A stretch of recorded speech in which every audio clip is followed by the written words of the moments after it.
Welcome to Teams Tuesday, a podcast about mastering the best about what other people have already figured out. Teams Tuesday focuses on insights and lessons that never expire. You will walk away from every episode with actionable insights that help you get better results and be more productive.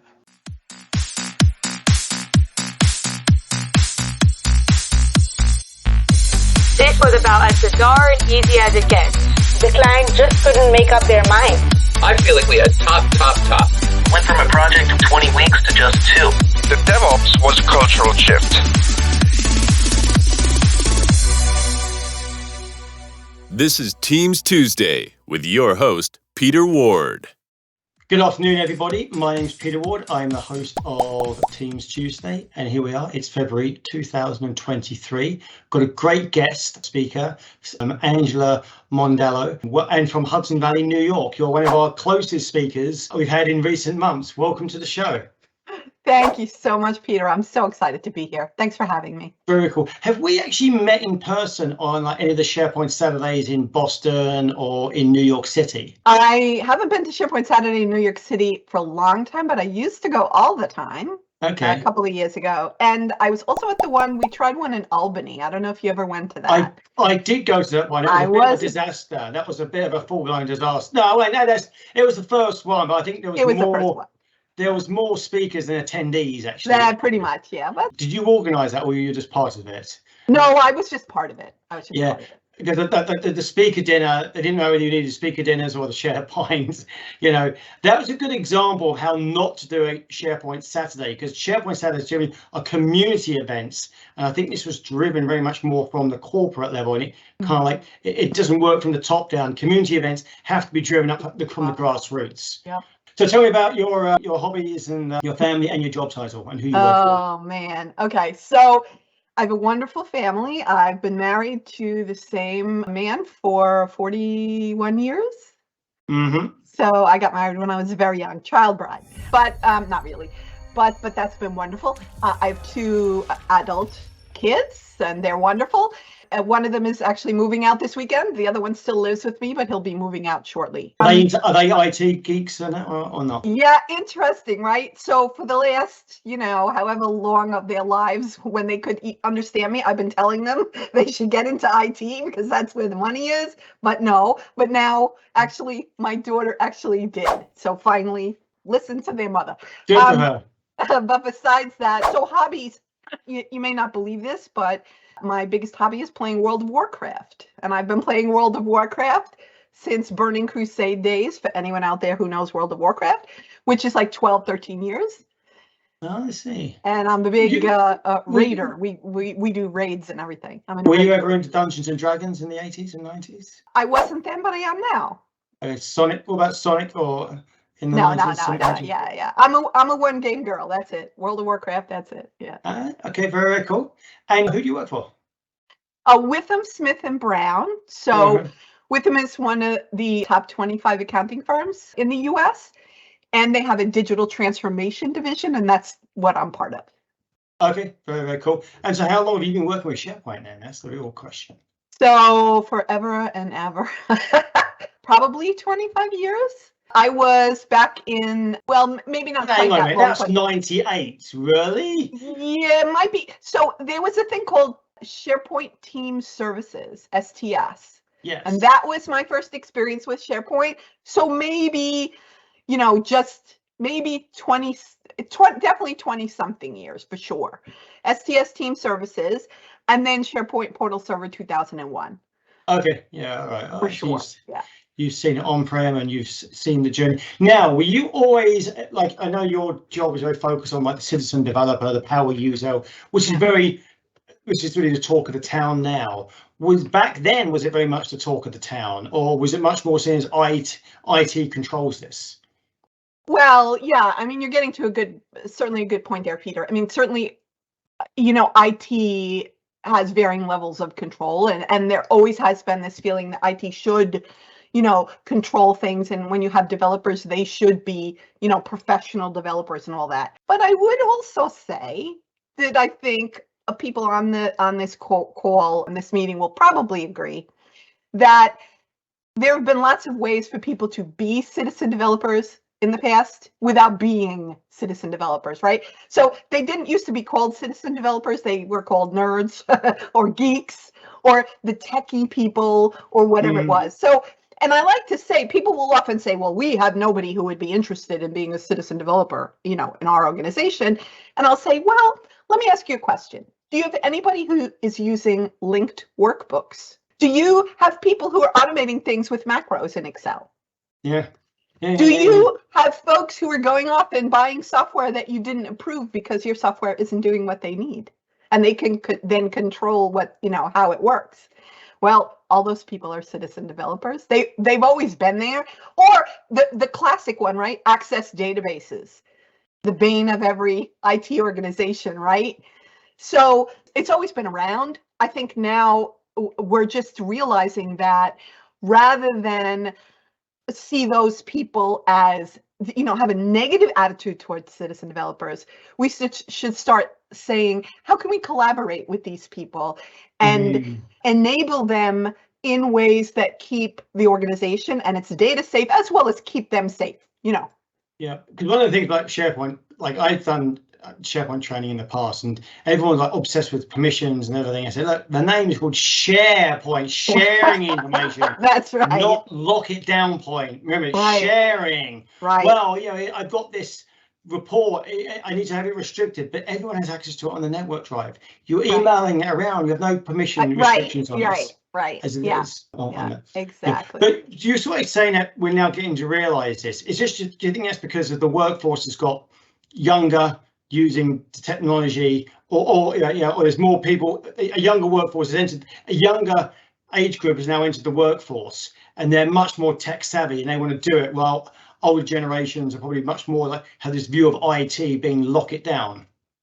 Yeah, and I think that's definitely true. Although I would say, you know, I'm a woman of a certain age, and I and I'm interested in this, and I, you know, so, you know, I'm just saying old dogs can learn new tricks. However, I think in general, you're right. And you know what, Peter, though, I think certainly age and the next generation coming up is a big thing, right? The digital age, people who are raised on their phones get it. But I also think that certainly workers in organizations have a different expectation nowadays.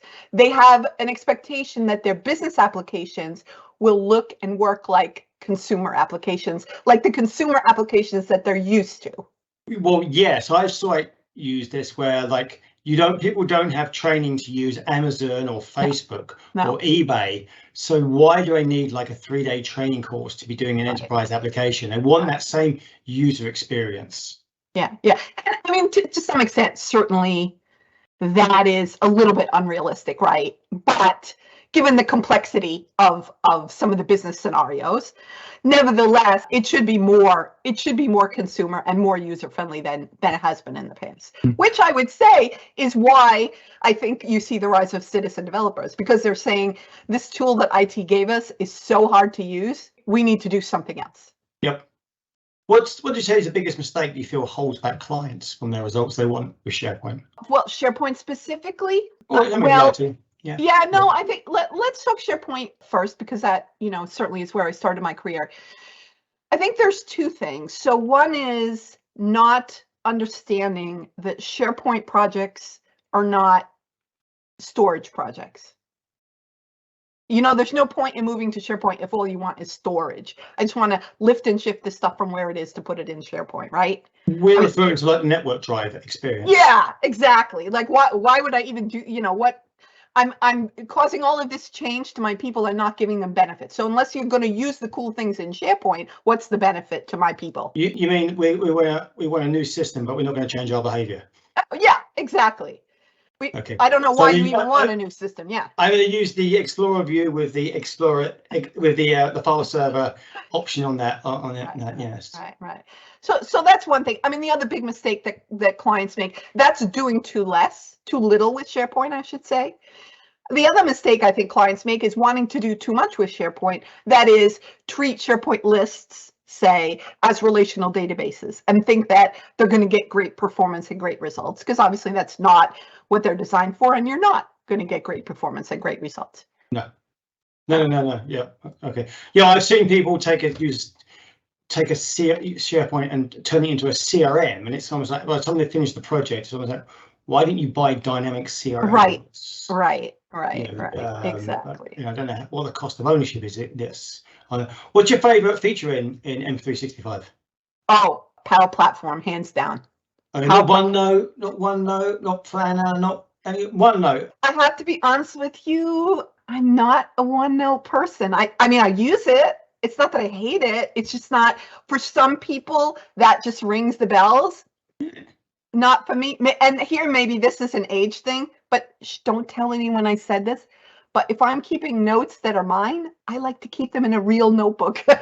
Legacy technology, is that what you're trying to tell me? Legacy, yeah. There's some, yeah, I understand what you're saying. Shared notes, yeah, we use that extensively, right? In our organization, we take shared notes, and it works great. But yeah, right. I know. I say I'm not in love. I know. I understand. Where do you think Microsoft's going with the Power Platform? There's actually a Power Platform Global Bootcamp starting on Thursday. Actually, one of my colleagues, Tom Daly. Yeah, he's doing. I'm actually doing the closing on Friday on a session on that. Yes. Yeah. If my daughter wasn't one of the organizers, Jason Rivera, he just came out with a new book. If you know about Power Platform. Yes, he does. Yes, he has. Yeah, he had contacted me about it, but I cannot attend because I'm moving my daughter to Syracuse that day. So. Okay, SUNY College. All right, okay, the Power Platform. We're in the Power Platform, because the Power Platform, we really said like 3 components merged together. You know, you've had this like the flow, the form, the Power BI, and the whole forms engine as well. Okay, and it's now some. Where's this going? Is this going? Yeah. Oh, yeah. So I think when we talk about the Power Platform and where it's going, honestly, Peter, I see Power Platform, the pieces of the Power Platform, as central to where M365 is going and where Microsoft is going. I think, and there are more pieces than just 3, right? There's Power Apps, which is the user interface. Virtual agents. Yeah, the agents, yeah. Yeah, much more than form. Then there's Power Virtual Agents, right, for conversations. There's Power Automate, as you talk about, which has 2 flavors, right? Both the cloud flavor and the desktop automation flavor. Mm-hmm. And then we have Power Pages, which is for publicly facing sites, but that require authentication, things like vendor portals or small government websites. You might, you might be using them for excellent, but you have a safe way to access your back-end data as well. So it bridges that gap between back-end and front-end, which is really nice. And of course, you have Power BI, as you've spoken about. Then you have Dataverse. Don't forget Dataverse. Remember, Dataverse was the back end to Dynamics for all those years, and they've kind of repackaged it and rebranded it.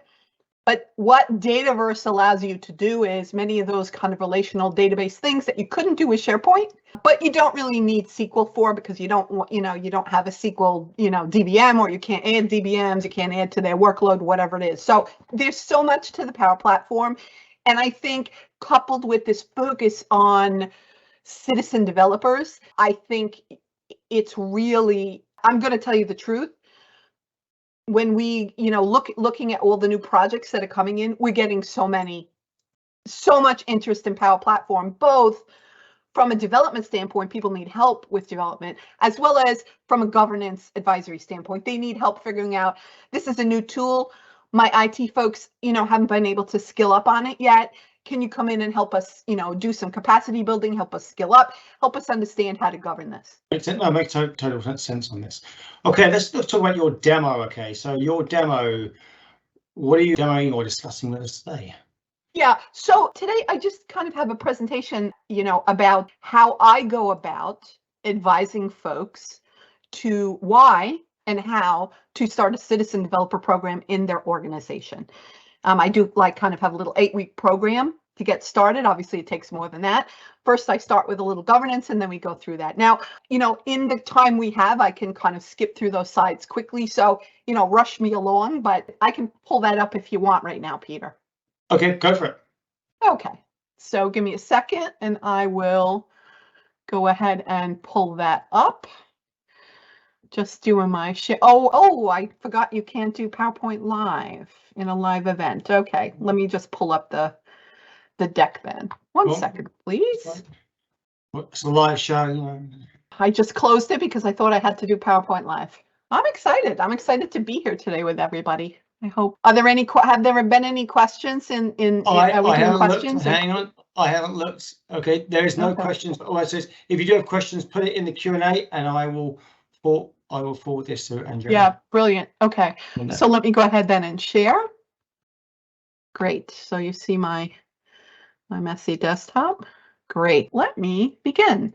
So talk a little bit. So why this topic? I have to tell you, of all the topics, there's a lot. Peter, there's a lot of noise out there about citizen developers. There's a lot of noise out there about Power Platform. But this is a topic that I'm really passionate about. And I'm passionate about it for a couple of reasons. So one reason is the one you see here. I think citizen developers are the ultimate M365 champions. I'm going to tell you why I think that in a minute. And the second reason is because I consider myself as having been a citizen developer.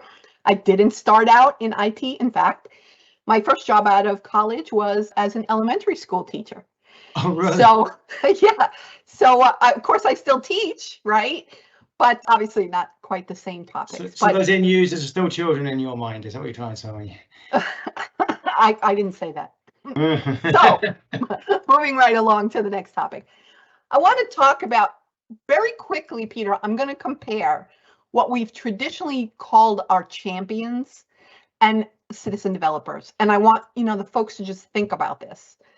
So if you recognize these slides, that's because they're pretty much taken from slides that Microsoft has in their champions. They have a site for champions, and that these slides are from there. So take a look. This is their slide that says, what do champions do? Evangelize, train people on new ways of working, building awareness and understanding, right? Yep. How do champions make a difference? They create a groundswell that grows adoption. They build a circle of influence. They bring new ways of working to life. They identify business challenges, right? However, I took these slides and said, what do citizen developers do? And guess what? They're very similar, except citizen developers are more action-oriented, I found. So citizen developers don't evangelize. They actually create new ways of working. They don't evangelize, they create them. They don't build awareness, they build solutions, right? And all of these things, 1, 2, 3, they're not responsibility so much as the actions that they do. Just interesting to think about, right? Let's do that other slide. Citizen developers help create the groundswell and enthusiasm that grows adoption, not growing adoption of improved ways of working, kind of passive. They actually improve ways of working. They develop solutions. And they don't just provide feedback, but they get feedback from the project team and sponsors in order to do their work. So I don't know if this is resonating with anybody, but I want you to continue to think about this. Now, if we compare champions, our traditional champions versus citizen developers, look at what we get. Champions, do they have to be tech literate? No, not necessarily. When I'm doing a SharePoint champion program, in fact, I want some folks who aren't techie because they're very relatable. Citizen developers, of course, are generally going to be. What are the main ways of working? If I'm a citizen developer, influence, communicate, model, maybe, mostly discover, analyze, and build, right?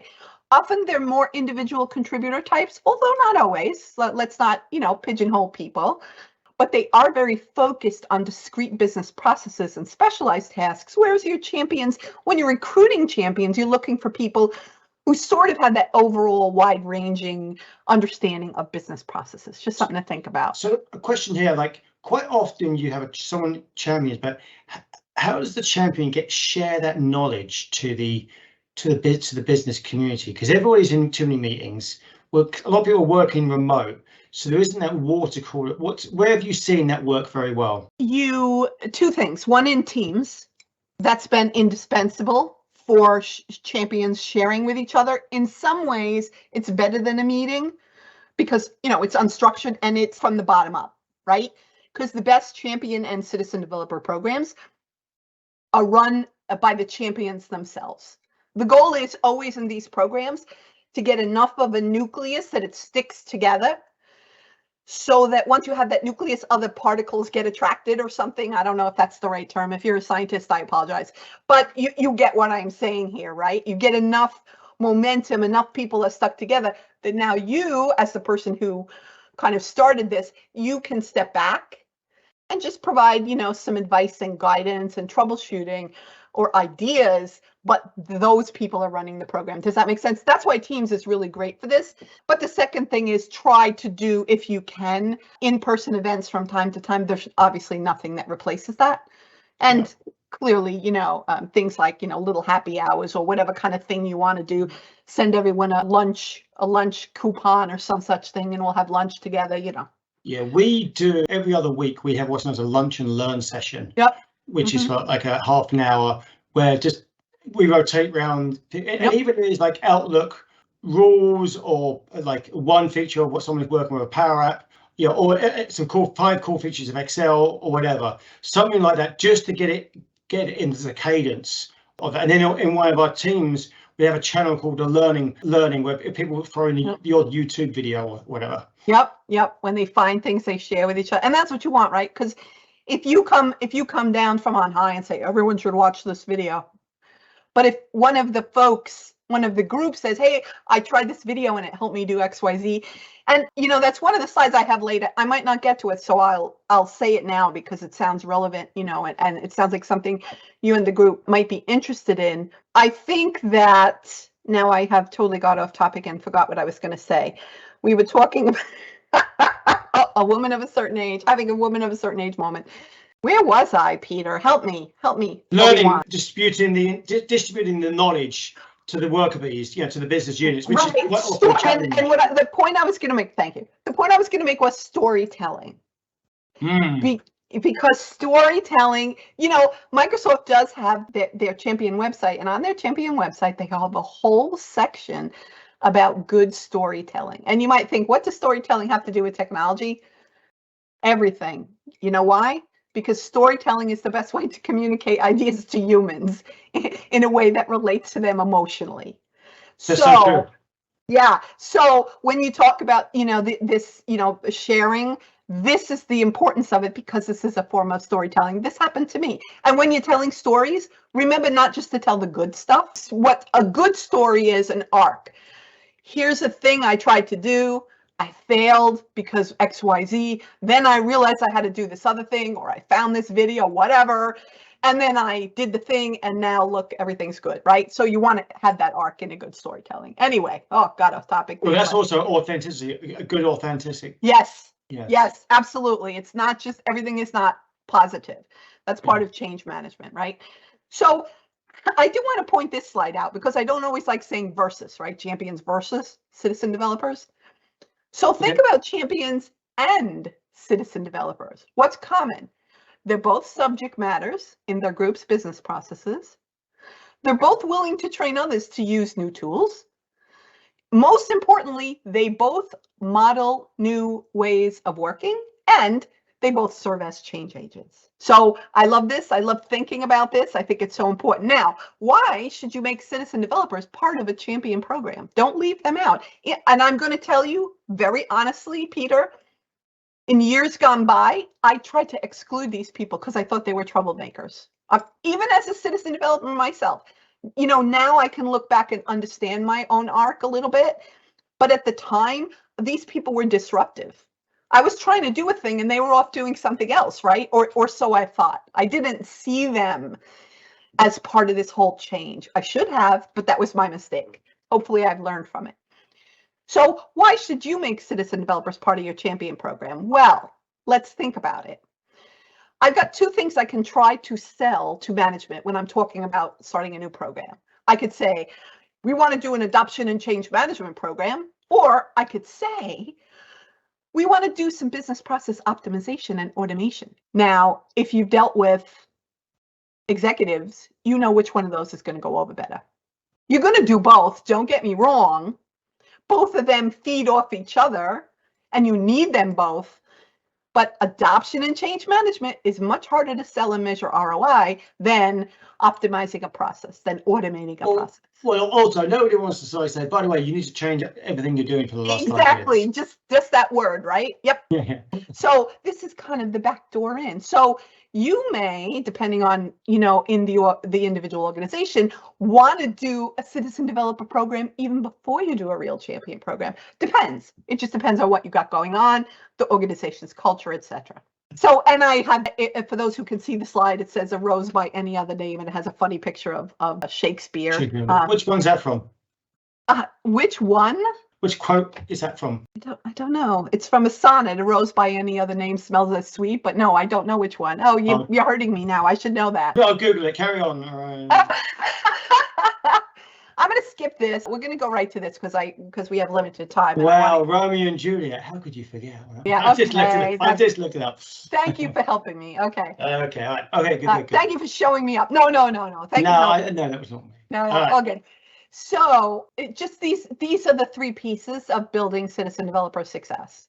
The 2 pillars are engagement and support, and the foundation is governance. And this is so important. And you'll see we have under engagement, we talk about having a compelling vision, good storytelling. There it is again, transparency and fairness. To your point, transparency, right?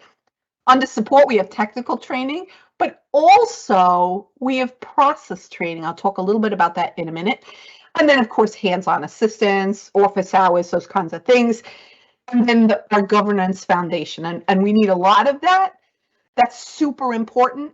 And you really should do that even before you start engaging with your citizen developers. Those are your technical guardrails, and then your operating models and standards and templates. So we'll talk about that next. And of course, that's how we get our business value. So for those of you who are here who can see this slide, I will describe it. It says governance, and it is a beautiful picture of the sun setting over the water. And then you're looking at this guardrail. It's like a road, and it's curving off, and there's a guardrail there. But you can kind of see that there's a big drop here, right?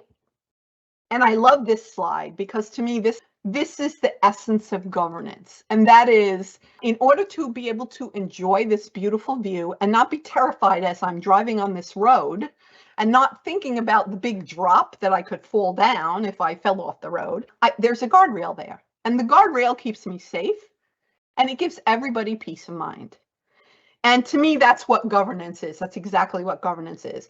Without governance, your developers can fall off the cliff, your organization can lose data, things can break, all that kind of stuff, right? You don't have the right process, and applications can't be correctly supported. With the right governance, what's lovely is you can enjoy the ride. Enjoy the view. In safety, with safety, yeah. Yep. Does that make sense? So that's why that's what's being focused on here. So the foundations of governance, I'm just going to quickly pull all these in because I don't want to spend time doing it later. So, and there are 3 big pieces, your technical guardrails. And this, of course, is the traditional, this is the domain of IT. And there are a lot of pieces if your organization is just starting out with Power Platform, there's a lot to understand. And you need to just learn, kind of learn and dig into it before you get going. But the key is to define what's called an environment strategy. And these environments are basically containers that separate, the different applications and data. And you can have different security for each one, different data loss prevention policies for each one. And basically, you put the guardrails around each of these containers. You give the maker group or the maker the container, and then within the container, they can only do what you've already preordained that they can do, but within that container, they can go have fun. And that's the beauty of it, right? Mm-hmm. And I'm not going to go through each of these points, obviously, but when we talk about operating models, you'd be surprised how many big, huge Fortune 100 companies you come into, nobody has, our platform doesn't have an owner. There's no owner for this whole thing. So you need to think about that, Power Platform product ownership. What are your governance processes? How are you going to onboard and offboard your makers? To your point about how do you keep people trained and all that, right? How are you going to structure this whole thing? And then how are you going to support the applications and flows and things that they develop? Okay, and so let me Sorry, I interrupted you there. No, please. Okay, so one thing we've been noticing with clients is that with some of our data clients is that there's a process going in called data meshes, where instead of basically it's like every department, generally HR, say you have 3 departments, HR, sales and operations. Sure. They know their data sets and their data very intimately. They also know the security trimming very well, rather than IT or rather than a citizen person. Yep. So you said an owner for the Power Platform, but if the Power Platform is going into multiple divisions in the organization, you're going to need multiple owners like this data set thing. Like this setup, which I've said, because people are going to say, wait a minute, we've already got that process already covered. No, what about the security on that? The business HR will know the security trimming a lot better than somebody else. Right. That's a great point. So, and there are a couple ways when you set up your environment strategy, Peter, that's probably the answer to this. When you start that strategy, you're going to bring in these key people, the key data owners, right? Because the strategy, a lot of the strategy is about data. It's about protecting data, securing data, etc. So you'll bring them in. Now, for instance, you may say, we're going to create a development, staging, and production environment for HR, for all HR stuff. And you're going to allow those environments to connect, say, to your HRIS system. If there's a built-in connector, right? There's like 800 plus connectors already, right? That you can connect to all sorts of things. But you can say, we're going to only allow those connectors in these environments and nowhere else. So you can set it up as with these environments at a business unit level, department level, or if an application is going to be pretty involved, then it's going to have its own development cycle and it's very unique, you can have its own environments. But again, that's part of the conversation that needs to be had in the very beginning, how to decide what that strategy is. And Microsoft has excellent guidance on that. You're not going on this alone, or, obviously different consulting firms, can come in and help you with that. But I hear you. This is not something IT would decide on their own. But again, this is part of IT becoming enablers rather than, yes, they have to be gatekeepers, obviously. There's certain gates that they are responsible for keeping, but also becoming partners and enablers with the business in doing these kinds of things. Yeah. No, this is actually a very good slide. The amount of SharePoint governance committees I see, and they have this bit missing, is quite glaring at times. Yeah. When you think, I have found in the past when I tried to form, SharePoint governance committees, very difficult to keep them going. The good thing here is that once you've got the strategy defined, you only need to revisit it if there are brand new circumstances. Like somebody says, I want a new environment, and now you're like, well, why? Or there's a whole new business scenario, or things like that. Why is a SharePoint governance committee so difficult to keep together? That's a great question. That's a great question. Why has the SharePoint governance committee been so difficult to keep together? I mean, I think part of it is, and it's interesting that you mention it in this context, because part of it, I think, is that clients don't tend to think about their SharePoint project they don't think about SharePoint as a product that needs continual reevaluation and updating. The project is done and they want it to be over. We migrated to SharePoint, we did our metadata, we did the thing, we're done. Whereas I think there's more of an understanding when we talk about developing, citizen maker applications and things like that, that's not a done thing. I think, yeah. Maybe? I don't know. You tell me. Listening to what you said, I was to dive in a little bit deeper. Like here at Sovo, we have a bi-weekly operations meeting, which we don't really talk about technology, but we talk about everything going on in operations, all the upsets which are going on, all the clarifying questions, and how to move forward. Same as, we have a once a week marketing. There's a once a week marketing meeting. They talk about what's going on. So with the governance, it's it needs to be declared. It's a continuous thing about dealing where we are, what's working, what's not working, to keep it engaging. Okay, and of course and then generally when there's no value, people stay out of meetings. Yes, yeah, obviously, yes. So it's almost a bit like, well, hang on. This is like every week we talk about the app catalog. Yeah, like what's working, what's not working. And it requires a person, an owner of that meeting as well. Yes. Yep. To do that. So that might be it as well. It could very well. I think that, and I think, to your point, the way you structure it, the way you present it, it's just my understanding that the other thing too, let me back up and say this, in the places where SharePoint governance works really well and continues really well is where the business and IT are both involved. Because of what Power Platform is and does, IT wants to be involved. So then you have that ongoing partnership between the business and IT. Whereas with SharePoint, very often I've seen IT's like, we'll help you get it all set up, but we don't want to have anything to do with the content. They see it as this like content thing. Well, it's content, right? Well, it's not call Wizzo React code. It's that too. It could be. It could be that. Nothing bores a developer more to talk about how to add web parts onto a web page. Right. Got it.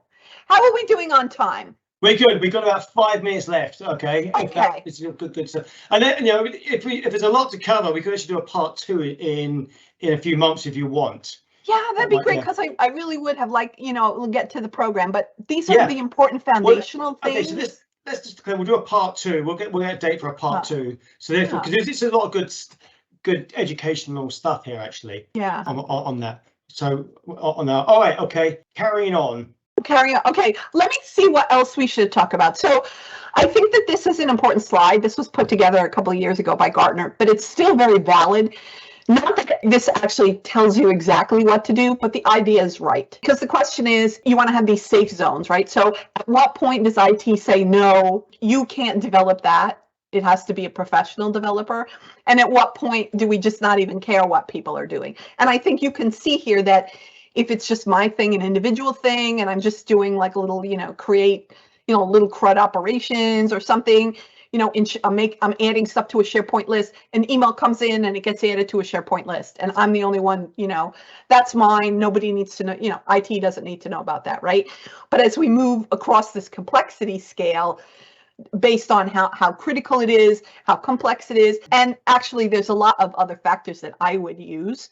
But you can get the sense of, how to know what to govern and, how much governance to put around different things. So I'm going to skip this part about engaging citizen developers. We're still clearly in the SharePoint, I always say SharePoint, Shakespeare part of the presentation. I think we've already talked about this a lot, and it applies to all champion programs. Oops, wait, let me go back.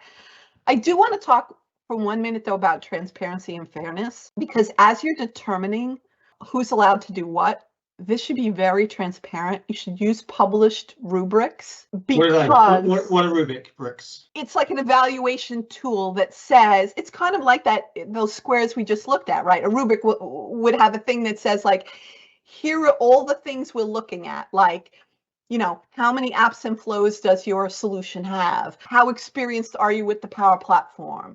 Are you connecting to sensitive information, right? So you've got this list of things you're going to look at, and then you've got scores, right? So, maybe you score them from 1 to 5, with 1 being the least risky and 5 being the most risky or complex, right? And based on that rubric, that's how you make the decision. Now, certainly there's it's subjective. There's some subjectivity there, right? It's not completely objective.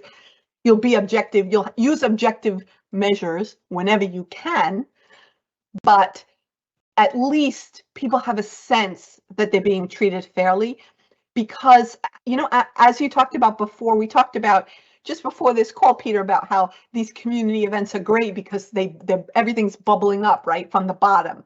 It's not a top-down, a top-heavy thing. This is super important to keep that going. Fairness and transparency is one of the keys I have found to running a good community. So just wanted to say that I think it's really important to think about, and it's easy to overlook in your rush to govern. You know what? I think we're good here. I think we should leave the rest. A good time. Yeah, okay. I think a good time to break off. This is all very good stuff. Okay, so firstly, thank you for doing the part 1. Okay. And the good news is there's a part 2 coming up. I'll shoot you an email. If you could send me the link for the Microsoft storytelling, we'll put that on LinkedIn and we'll get you set up for in a couple of months to do the part 2.